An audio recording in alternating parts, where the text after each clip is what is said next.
And that's when everything went wrong. Hey friends, welcome back to the channel. Today we're going to take a little hiatus from our normal Twitter related content to talk about something a little bit more contentious. NFTs. Last week, I launched my very first NFT collection. Why? Because I've been intrigued by NFTs for a while, a few people suggested that I do it, and I just wanted to try it out. I figured that best case scenario, I would make some money, and worst case scenario, at least I'd learn a little bit more about NFTs. In this video, I'll break down exactly what it was like for a total NFT noob to design, create, and sell her very first NFT collection. I'll cover how I did it, how much money I made, whether or not I thought it was worth it, and some suggestions I have for people who want to start NFT collections of their very own. Whew, that's a lot of material, so enough with this intro, let's get into it. First, because it's somewhat relevant, let's first talk about the NFTs themselves, what type of artwork I created, and how I got the idea. I have a relatively significant existing Twitter audience, and most of my audience knows that I'm able to create beautiful Twitter banner art. I have a Gumroad page where people and brands can commission custom Twitter banners, and people do really tend to enjoy my banner art. So, on a couple of suggestions from my audience, I decided to create a collection of NFTs designed to serve as Twitter banners. As a way to engage my audience in the very beginning, I asked them what sorts of themes or topics they would want Twitter banners for. I picked 10 of them, and I proceeded to make a collection of 30 banners. 10 unique design sets with 3 unique color combinations per set. I designed everything in Figma and then exported all of the banners as PNGs. Step 1, creating the actual images, was done. That was the easy part. Next came marketing.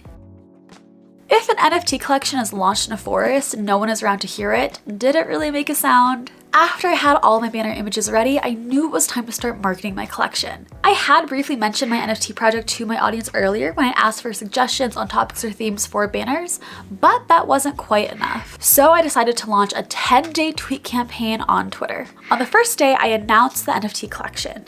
Each day after that, I revealed a new design set. On the penultimate day, I announced a giveaway, and on the last day, I revealed the link to my OpenSea collection. Did this strategy work? Yes and no. I'll get more into this when I list out the key suggestions that I have towards the end of this video, but for now I'll just say that this marketing was not enough. I made some pretty serious mistakes. One of which was that I waited until launch date to release the link to OpenSea. I mistakenly thought that when I created a collection of NFTs on OpenSea, I had to immediately list all the NFTs for sale. But it doesn't work like that. You can have your collection visible, but not listed for sale yet on OpenSea. People can browse your collection on OpenSea, favorite certain items, and sign up for notifications for when they do become available for sale. That way, everyone knows what's happening and they're ready and notified for launch. But by waiting until launch day to reveal my OpenSea link, I definitely missed out on some potential sales. The giveaway was somewhat effective in generating buzz and getting retweets, but the giveaway was only run for 1 day. If I were to do this all over again, I would have started the giveaway at the very beginning of the campaign. So it was open for far more days and then able to garner more retweets and impressions before launch. In the end, my marketing efforts were enough to create a meager buzz and let people know that the launch was coming, but it was not effective at scale. I'll recommend an alternate strategy at the end of this video.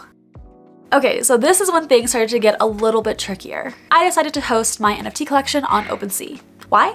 OpenSea is a pretty big name in the NFT world, and many people who aren't super into NFTs have still heard of the OpenSea platform. I knew that most of my audience wasn't well versed with NFTs, so for the sake of building more trust and garnering more of a sense of familiarity, I decided to go with OpenSea. About a week before launch, I created an OpenSea account. One of the very first things I had to do was connect my crypto wallet to my OpenSea account. This would allow me to receive crypto for NFTs. If you're not super well versed into crypto or NFTs like I was at the beginning of this process, this might be a little bit confusing. Your crypto wallet is different from the platform you use to trade crypto. As an example, I personally use Coinbase to trade both Bitcoin and Ethereum, but I had to download a separate application, a crypto wallet, in order to use OpenSea. Popular crypto wallets include MetaMask and Wasabi. I decided to use Coinbase wallet because I was already using Coinbase, so that seemed like it would make sense. So I connected Coinbase to Coinbase Wallet and then Coinbase Wallet to OpenSea. Something else to note here, be sure to transfer a couple $100s worth of Ethereum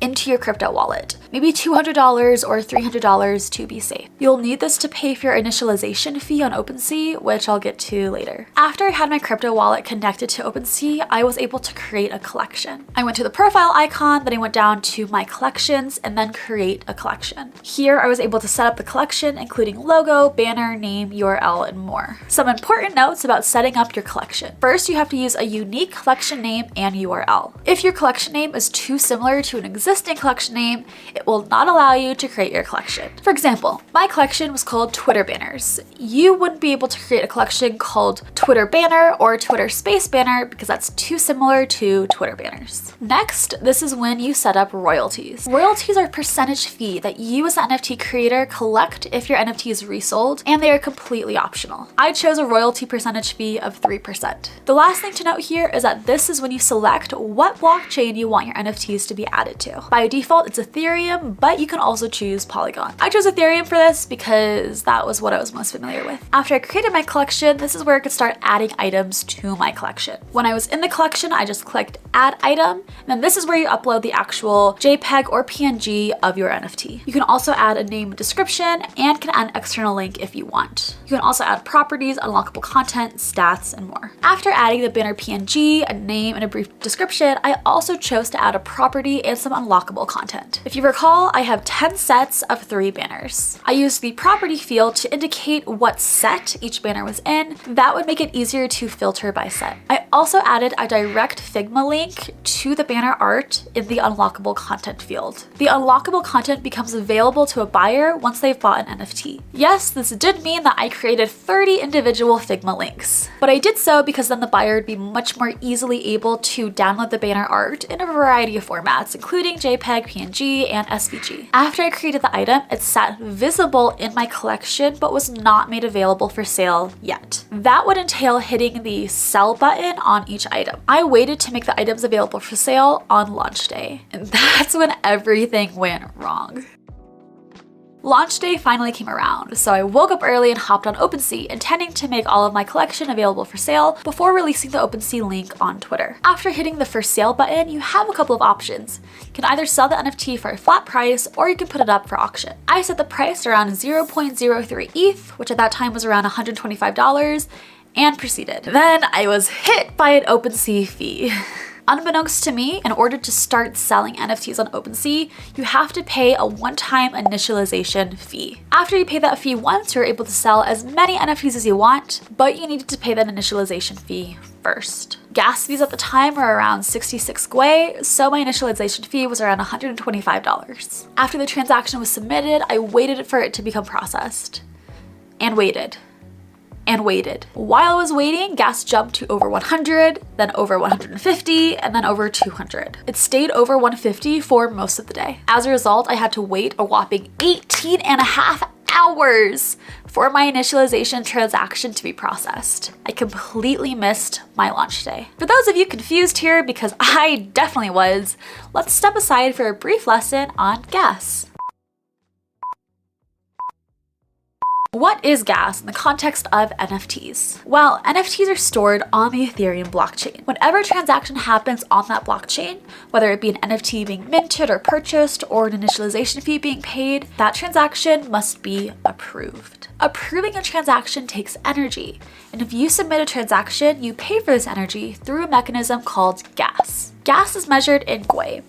And gwei is just a unit for a tiny fraction of Ethereum. 1 gwei is 0.000000001 Ethereum. The higher the overall demand is for transaction approvals, the higher the base gas required. When a transaction is submitted for approval, it gets put into a queue. The transactions with the highest amount of gas added get approved first. So if gas is at 100, but you need to make sure that your transaction is approved quickly, you might add gas up to 125 to get priority approval. So going back to my launch day morning nightmare, I submitted my initialization transaction when gas was at 66.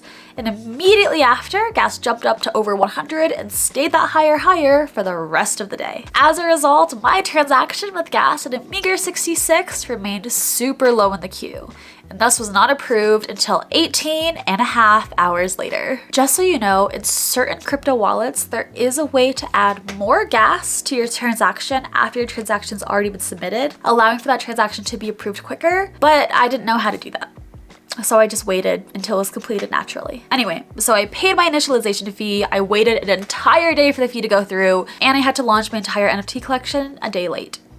I was very sad. But now you know to get initialized on OpenSea well in advance of your launch date, so this will never happen to you. You're welcome. Within the first hour of launching my OpenSea link on Twitter, I got 4 sales, but I did not make a single sale after that. By the way, I didn't have to pay gas on those sales. Whoever purchased the NFTs did, because their transaction is what minted the NFT onto the blockchain. Additionally, I did give away 1 banner to the person who won my giveaway, and I did have to pay gas on that transaction because in transferring the NFT from myself to somebody else, I minted the NFT onto the blockchain. So all in all, I made 4 sales at around $125 each for a total of around 500 bucks. But I also had to pay around $125 for both the initialization fee and the gas fees on the giveaway. This left me with a net profit of a whopping $350. Was it all worth it? Yes and no. If I looked into the sheer number of hours I poured into this project versus the $325 profit I got from it, no, it wasn't worth it.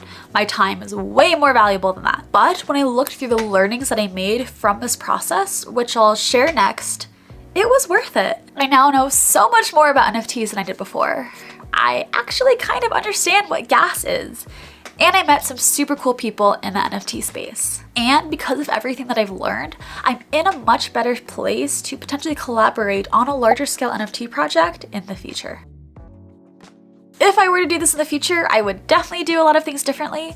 So if you're considering launching your first NFT collection, here are some suggestions. First, share your NFT project link early. As I mentioned earlier, you don't have to wait until your NFTs are available for sale in order to share your OpenSea link. Sharing the link to your project as soon as the items are added, not as soon as they're available for sale, will allow more time for people to browse your collection, favorite the ones that they like, and sign up for notifications for when the items do become available for sale. That will all likely help you make more sales. Next, get set up well in advance. Don't be like me and wait until launch day to get initialized. Initialize yourself early so you don't accidentally end up missing your launch day. Third, consider adding extra benefits to owning an NFT. Even with beautiful artwork, it's tough to get people to buy your NFT if it's merely art. First, art is subjective. Some people might love it, but others may not. Second, buyers of your NFT will have to pay for gas on their purchase. So even if your NFT itself is only $5, they may have to end up spending over $100 on just gas. To make your NFT worth it to spend this much, consider adding extra benefits such as